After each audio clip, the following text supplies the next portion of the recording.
I asked Michael a moment ago if I could give a quick report of a couple of our people that you all care a lot about. Randy's last name. Thank you. Randy Schaefer. Thank you. Randy Schaefer is in a safe place. Some of you have been wondering what's been going on with Randy. He's in St. Clair County Jail, a mishap that he has to take care of. He'll be out in probably 2-3 weeks. They're actually mostly keeping him there because they have to find a place for him to live because he can't continue living where he was. So they're just looking for housing for him. I have no idea what that's about. Sometimes Tim and Chris have a little more insight on that even than me. I get to be with him every Monday night because I was assigned to his pod over at the jail. So that's pretty cool. I was asking God for that. You were assigned to his pod as chaplain, not as resident. Yeah.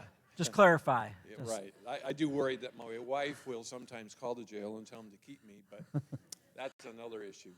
Anyway, so Randy's in a good place. He has prayed at our prayer meetings, and he's taken over at times. You know Randy, he likes to pray to the Father, and so that was really cool. And he's been a real blessing. And a couple of guys even came to me after the Bible study and said, we've got Randy's back. We're watching out for him. You know, just kind of cool. And so there's a little Paul and Silas going on in the jail with Randy because he's leading people to Jesus, which is really awesome. The other person that we've been kind of worried about is Tony Devitt. Some of you have wondered. He's at our house right now. If you know of any apartment in the area, I would love to hear from you. And Judy has been the most awesome nurse to Tony, and he's recuperating from triple bypass surgery, and so just really going through it.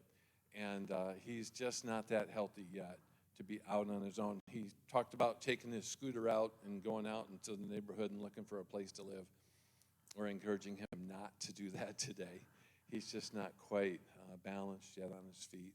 So just continue to pray for Tony and Randy, and just wanted to give you a quick update on that. Thanks, Pastor.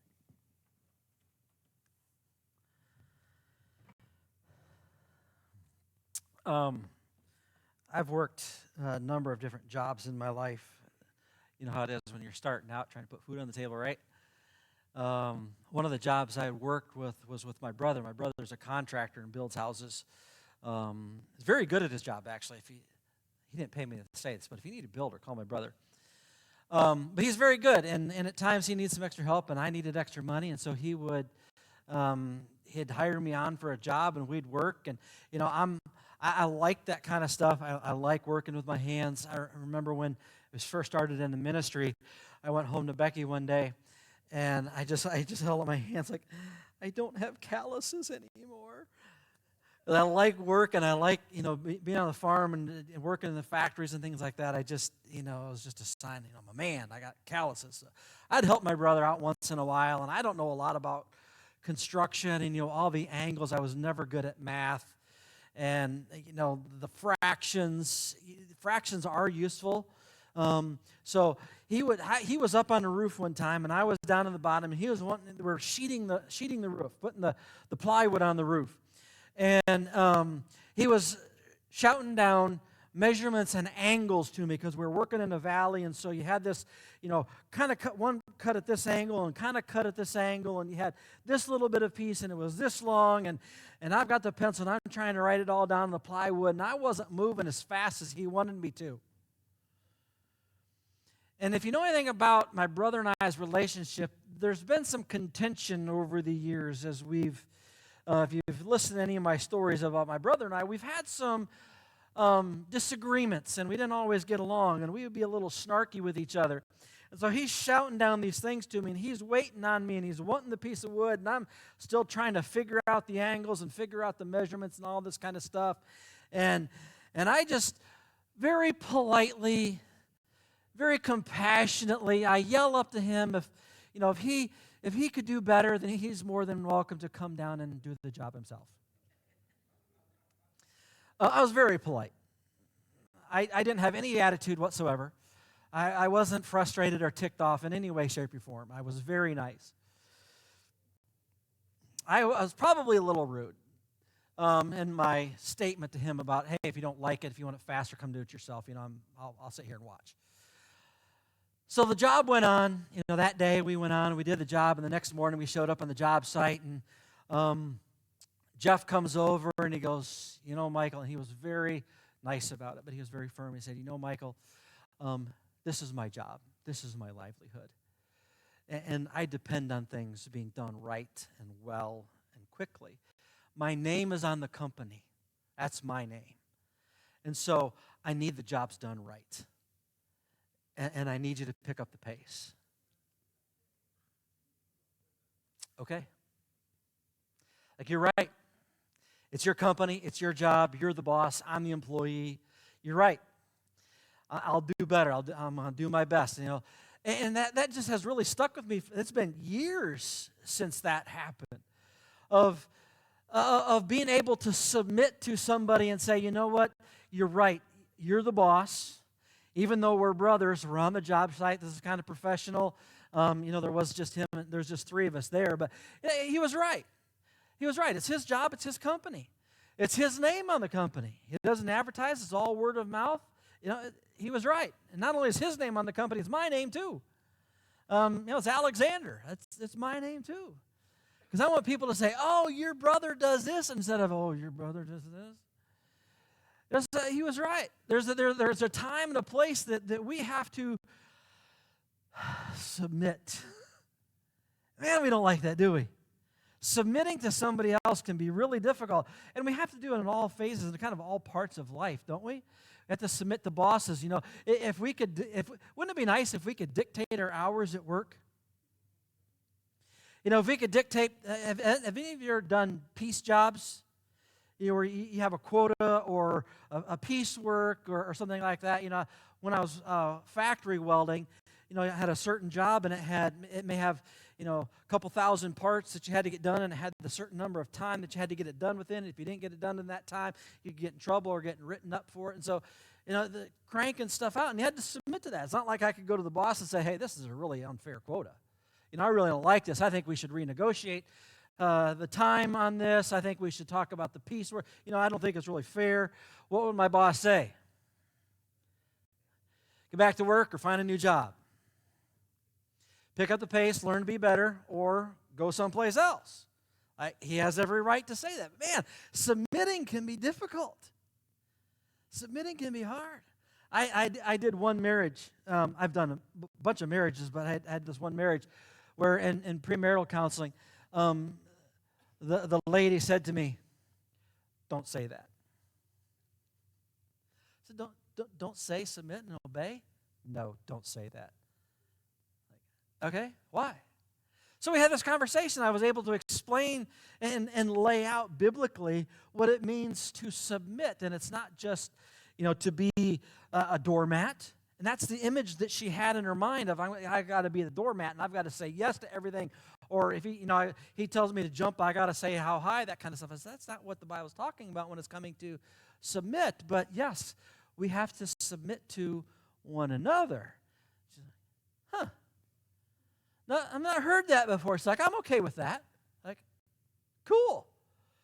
And so in the wedding ceremony, we got to that part, and I paused, and I emphasized this, and we kind of had a little chuckle there. Nobody out in the audience knew what I was talking about, but we had this kind of little chuckle, and she said it, and she agreed with it.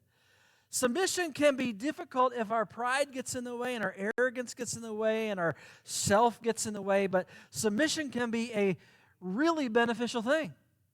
It can, if we submit to mentoring, if we submit to being tutored, if we submit to being taught, it can be very personally beneficial to our life. And if we can just set our pride aside, we can really grow in a specific area. Well, we're kind of between sermon series where we talked about the adjectives of the Christian life and what should describe our life. And in a couple weeks, we're moving into Christmas. And how do we bridge this adjectives of Christian life and Christmas? And I think when we talk about what does it mean to be a follower? So the adjectives that should describe our life, and we have this nativity scene, and we have this Christmas story, and we celebrate the birth of our Savior, and we have this whole season, and that's wonderful, and we're going to be decorating this room here in a few weeks. You should come out to that. It's on a Wednesday night. Come at, what time, Chris? 5:30? 5? 5:30. Eat dinner. Then we have a lot of fun. We crank Christmas music and decorate the auditorium and the cafe and the classrooms. We have a lot of fun. You should come out for that.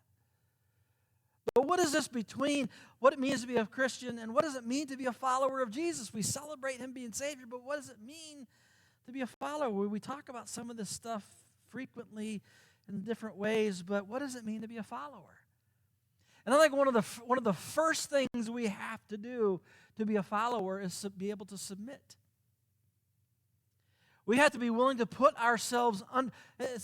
To be a follower literally means, okay, you have to follow. It's not a difficult definition.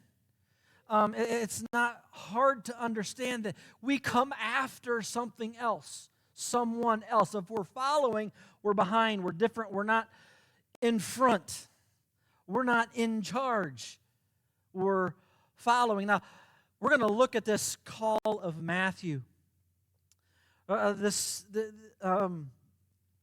actually not the call of Matthew. It's a call of some of the other disciples at the sea. We're going to look at Matthew chapter 4, verses 18 through 22.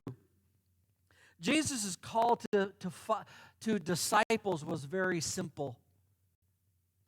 Not easy, but very simple to understand. He says in Matthew chapter 4, verses 18 to 22, one day Jesus was walking along the shores of the Sea of Galilee. He saw two brothers, Simon, also called Peter, and Andrew, throwing a net into the water, for they fished for a living. Jesus called out to them, "Come, follow me, and I will show you how to fish for people." And they left their nets at once and followed him. A little farther up the shore, he saw two brothers, James and John, sitting in a boat with their father Zebedee, repairing their nets. And he called to them to come too. They immediately followed him, leaving their boat and their father behind. So we have this simple call, and the call of Matthew I really love. I love these calls. Matthew, you remember the call of Matthew? Matthew is sitting at the tax collector's booth. You remember that story? Matthew was a tax collector, in our vernacular, the IRS. Everybody goes, But he was a crooked IRS agent. They all were. So he's sitting at his little table, it'd be in the public square. Matthew'd be sitting there with his little abacus, and he'd have his cash box. He'd probably have an assistant or two. They'd be going through the records. They'd have their people come up, and they'd pay them in this little table. And I can just picture Jesus standing in line, just waiting his turn, coming up to Matthew's table, leaning down, putting his hands on Matthew's table, looking Matthew dead in the eye. Matthew finally getting his attention, kind of just staring up at him. Jesus just says, "Matthew, follow me," and turn around and walk away. Not say anything else. He says, "Matthew, follow me." The intensity of this follow, there's the simple, like I just talked about, to come after, but it also means to run after a thing one lusts for. To run after a thing one lusts for. So I picture Jesus calling out to these guys we just read about, Simon, Peter, Andrew, calling out, "Hey, fellas, follow me." Walking off.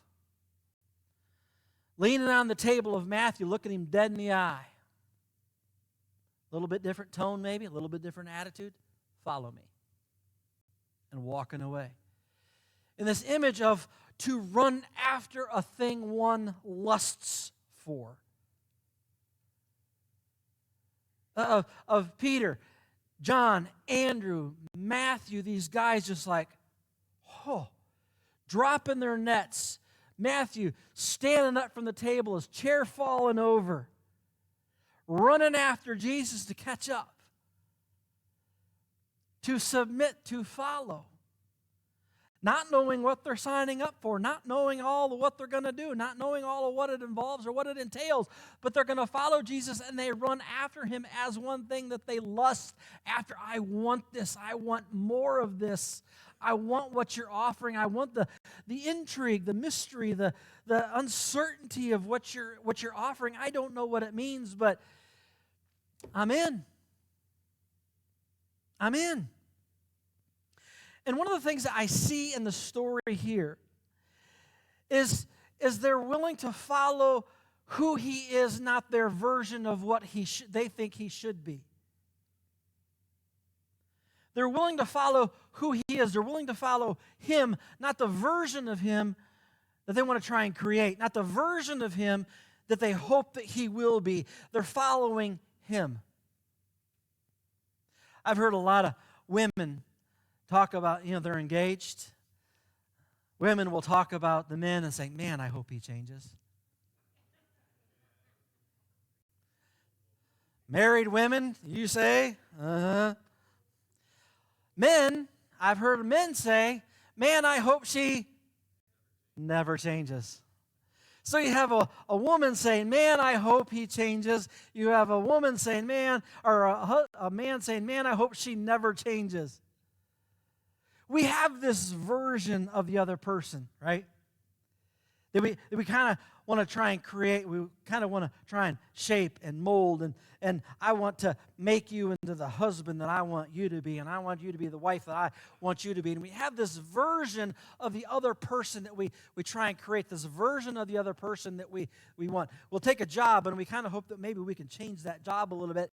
So it's the version of the job that we want. Anybody ever done that and been really disappointed in the job because the job was actually the job that was advertised? The job you were hired to do is not the job that you really wanted? Because you were hoping to make the job a different version of the job? I mean, how many of you had conflict in your marriage? I got one hand. All you men are chicken. Right? We have this version, this idea, and we can become disillusioned really quickly because it's not what we expect, it's not what we anticipate, it's not what we desire. And we have that same thing with God frequently. That we say, I want to be a follower of Jesus, and I like the Sunday school version of Jesus. I've told this joke before, but it's too funny not to repeat. Little Sunday school class, little Johnny's in the corner. Sunday school teacher asks the class, what's brown, has a bushy tail, eats nuts, and lives in a tree? Little Johnny says, boy, it sounds like a squirrel, but I'm going to say Jesus. Because in Sunday school, the answer is always Jesus. We have this version of what Jesus should be, and we want to change it. We want to shape it into our version of Jesus. We have our definition of what it means to follow and what it means to obey and what it means to submit. Well, Jesus, surely you wouldn't mean that I have to talk to that person. Jesus, surely you wouldn't mean that I have to take that job. Surely, Jesus, you wouldn't ask me to live in that neighborhood. Surely, Jesus, you wouldn't ask me to. Surely, Jesus, you wouldn't. Jesus, what you really mean when I pray and ask for a Cadillac and you gave me a Chevette. So if you're younger than me, you don't know what a Chevette is. It was a terrible car. Terrible car. Rebecca had one. A terrible car. But we have this version, this idea of what God should be and who God is, what God should do for us, what God should give us. And we have this version. And if it doesn't live up to our expectations, we can get really disappointed. And we can get really frustrated. And we can say, you know what? God, if this is who you are, if this is, I was thinking that, you said follow, and I followed that. You talk about peace and you talk about love. I thought that would be my whole life. And what are these issues and these problems that I'm having? This doesn't make sense. And why would you, I'm following, but why would you lead through the valley of the shadow of death? Why would you lead us there? That's not the God I had in my mind. That's not the image I had of. I don't like that. God, why would you lead through hard times? Why would you promise that there's going to be difficulty? God, that doesn't make sense. I don't know. That's not the version I want. But here Jesus says, and the disciples follow Jesus for who he is, not for what they want or prefer him to be, not for the version of him that they desire. He just simply says, follow, walks away, and will you be willing to follow him wherever he's leading, wherever he goes? How many times did the disciples come to Jesus and say, why are we going through Galilee? Why are we talking to a prostitute? Why are we talking to an adulteress? Why are we involved with these people? Why are we, these people are unclean. These people are lowlifes. These people don't contribute anything to my life. They're outcasts. They're nobody. Why are we talking to them? Remember the conversations that Jesus had with the rich man. He says, Jesus, I want to follow. Jesus says, okay. Go sell everything first. That's a little bit rich for my blood. I'm not sure I can do that, Jesus. How about if I, don't sell everything? What if I sell maybe I sell my vacation home? And I said, sell everything. Okay, and we kind of negotiate a little bit. The guy says, Jesus, I'll follow, but first I want to go home and I want to say goodbye to my family. Jesus says, no, I said, follow now. Like, I got these things I got to take care of. I got this business deal I want to associate, and I got to wrap, I got to tie up, I got to handle. I got these other things. No, now. Okay, I can't do that. Well, Jesus, first let me go bury my father. First, let me do some of these other responsibilities. Jesus says, no. Now, this can come across as heartless, and we can look at Jesus and say, well, that's just unreasonable. That's just not fair. That's just not right. Will you follow? I have a reason, I have a purpose, and he points out those things in our life. Jesus has this knack for pointing out things in our life that we're trying to hold on to, that we try and negotiate with, that we try and barter with. And Jesus is a terrible negotiator. It's like, here it is, take it or leave it. Do you want me? Will you pursue me? Will you run after me as another thing you lust for? Because you're lusting for your family, you're lusting for your career, you're lusting for your job, you're lusting for these other things, and I won't take second place.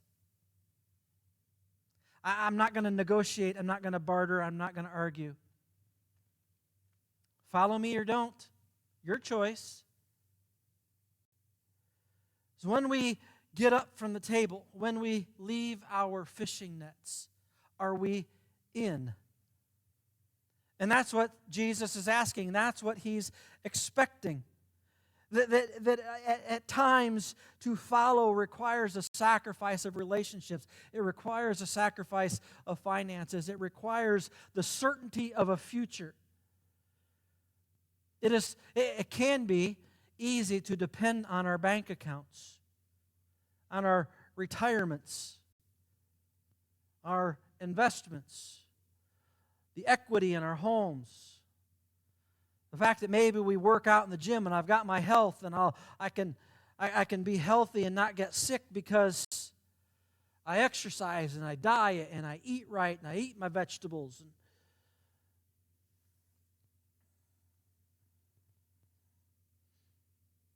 Jesus says, will you follow? The disciples earned the moniker Christian. Today, Christian is a term that's become very political, hasn't it? You turn on the news and you talk about Christian, and there's almost like an attitude that comes back. That Christian. That's why I don't really like the term Christian anymore. I say I'm a follower of Jesus. I don't identify myself as a Christian. I identify myself as a follower of Jesus, because Christian has become such a loaded term.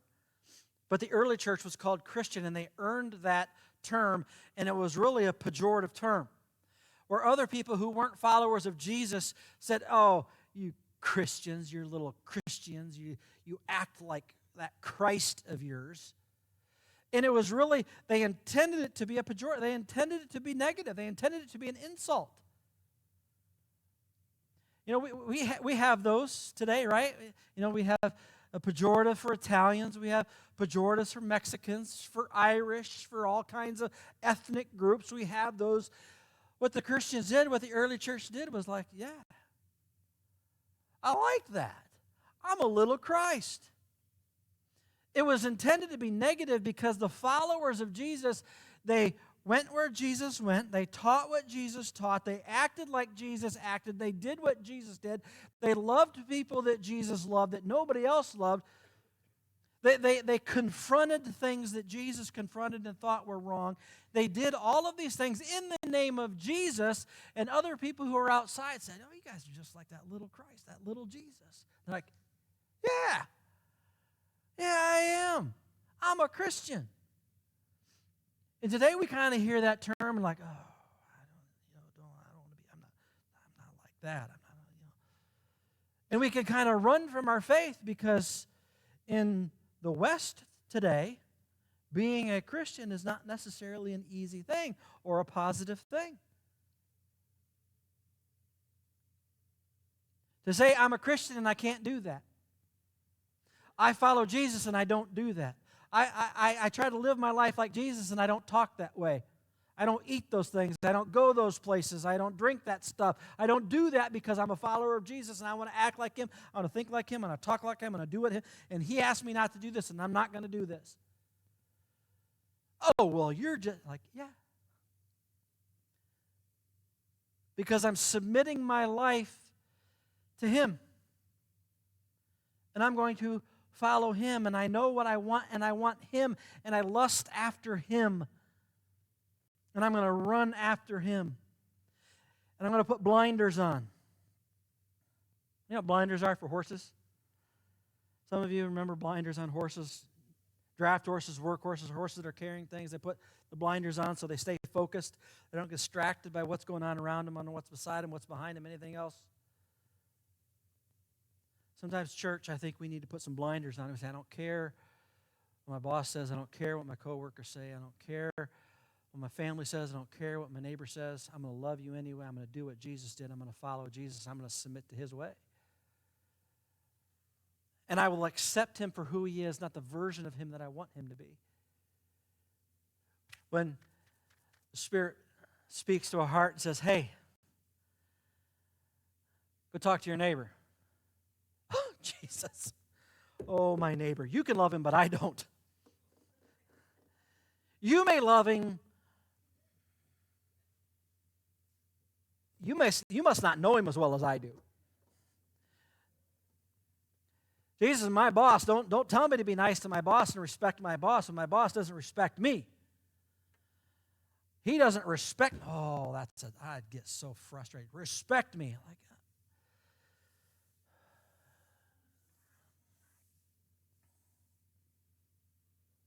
will you honor your boss even though she doesn't respect you? Will you still serve your coworker even though they may despise you and make fun of you? Will you submit to Jesus and follow Him and pursue Him? When your company or your family, maybe even your spouse, asks you to do something that you know goes against the Bible, will you follow after Jesus? Will you submit to what this says?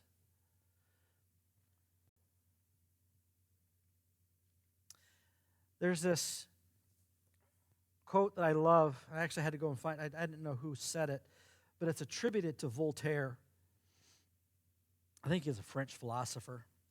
Said this: in the beginning, God created man in His own image, and man has been trying to repay the favor ever since. God has created us in His image, and we try and recreate Him in ours. We try and redefine Him. We try and say, well, I think I like my version of you better. And so I'm going to try and recreate you into my version. Because my God certainly wouldn't ask me to love those people. My God certainly wouldn't ask me to be nice to that person because that person has done this behavior, and I can't stand that behavior. I can't stand that person. I can't love that person. God certainly wouldn't ask me to love that person. God certainly wouldn't ask me to be nice to that person. Do you know what that person did? You know what that person said? And we try and recreate God into a version of ours that we like and that is palpable, that is easier. When Jesus says, follow me, he says, follow me. Not your version of me, not anybody else's description or definition of me. You follow me for who I am and who I say I am. Will you submit to that? What does it mean to be a follower of Jesus if we can't submit first? So I think the call is always, the first one is follow me. Remember we go back a year and a half ago when we talked about the calls of Jesus. Come and see. Come and check me out. I'm not going to lie to you. What you see is what you get. I am who I am.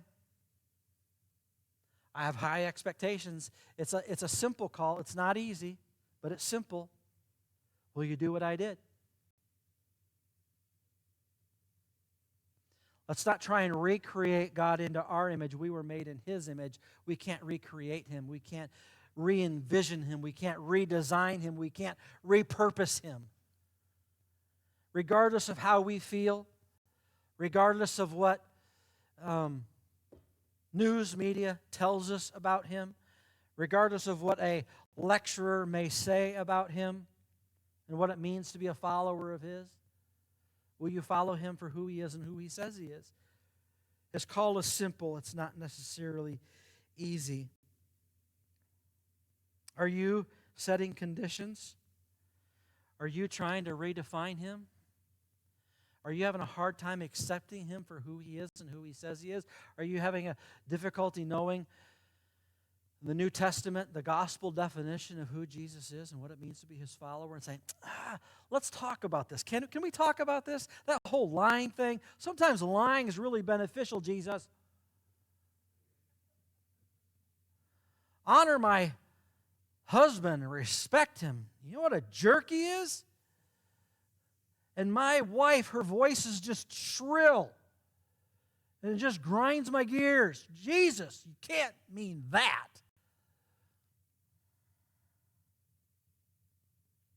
Are you trying to redefine Him? Will you follow and submit to Him? Church, I think this is one of the things that we need to work on. If we want to leave an example for other people, we have to show them the true Jesus and say, yes, I'm giving my life to this, and you should too. He is, it can be tough. It can be tough. We've gone places I never would have gone without Him. We've done things, and I've said things I never would have done without, if I wasn't a follower of Jesus. Things I didn't like, things that didn't make sense. But, man, you need this Jesus because, does He love you and help you? And I wouldn't trade it for anything. And somebody says, you mean you take that seriously? Yeah, I take that seriously. Church, we need to raise our standards. Jesus has incredibly high standards. How are you doing, church? How are you doing? Are you submitting to the call of Jesus to follow? Are you trying to redefine and reshape who He is? We're going to close with a song. I don't know if you need to come and pray and say, I understand that I've been trying to redefine you. I've been trying to maybe explain something. Maybe I've been trying to negotiate, and I need to stop. God, you're right. I need to stop. I just need to follow. Maybe you want to pray and you want to confess that. Maybe you need to write yourself a little note. Start making a list. I think if you're like me, you could probably make a list of things you want to negotiate and you want to have a conversation with them about saying, I don't really like this. And begin to submit those things to Him and surrender those things to Him. These rocks are always up here for you if you need a visible reminder of what it means to surrender and submit to Him. put that rock in your pocket and hold that rock and rub that rock as you're walking along and saying, okay, I'll go talk to this person. I'll be respectful as you rub that rock in your pocket and you remind yourself to submit and surrender, to have the attitude of Christ. If you want to come up and grab a rock, you're welcome to do that. Or if you want to leave a rock on the altar as just a physical statement like, yes, God, I will submit and surrender to you, and you just want to leave that up here, you're welcome to do that too. But I want to encourage you, what does it mean to be a follower of Jesus? You can't be a follower of Jesus without submitting to him. He's a terrible negotiator. If you're trying to negotiate, you're going to lose and you're going to be frustrated. Just surrender. Let's stand together and let's sing this last song together.